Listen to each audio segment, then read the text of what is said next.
While just about nothing in it works, there is too much good in John Schlesinger's adaptation of Nathaniel West's novel The Day of the Locust to dismiss it out of hand. Made by several of the people responsible for Midnight Cowboy, it strives for a similarly distorted view of the American underbelly, but for all the talent and ambition, it never gels as more than a collection of lumpy historical fragments. At least one of the film's major flaws lies in the choice of subject. To make sense, the film has to be seen as the perspective of Todd Hackett, William Atherton, a young staff artist at a movie studio who, between his job and bouts of frustrated lust for his neighbor Faye Greener, Karen Black, works on a mural built up from his sketches of the grotesque figures he sees on the streets of L.A. Todd's painting is obviously West's novel, but while detached observers like Todd can work in print, they present problems for movies.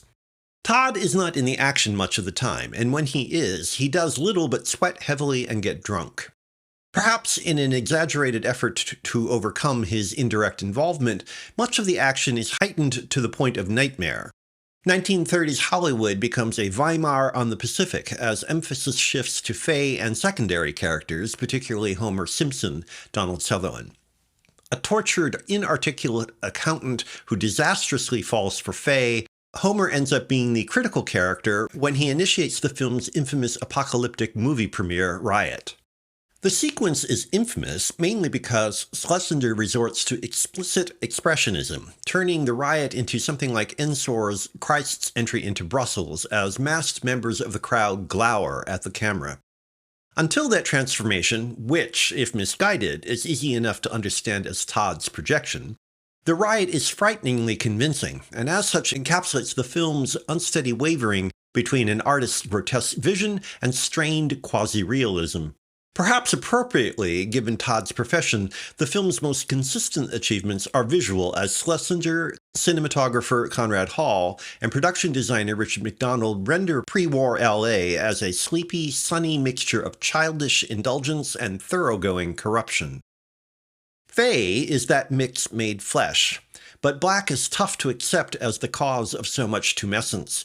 Twitching awkwardly through a catalog of dislocated, annoying mannerisms, she is more self-conscious tease than unconscious innocent. Atherton tries his best with his thankless part, but has little to do besides stew in his own juice. And while it is tempting to describe Sutherland's performance as hopeless, it is hard to imagine any actor of his generation playing Homer. Repression was not fashionable in 70s cinema. That is the key. Locust's combination of stylization, raw realism, seamy material, and thematic ambition, staged on a big scale, could have happened only in the 1970s. For better or worse, the results are wildly uneven, but distinctive.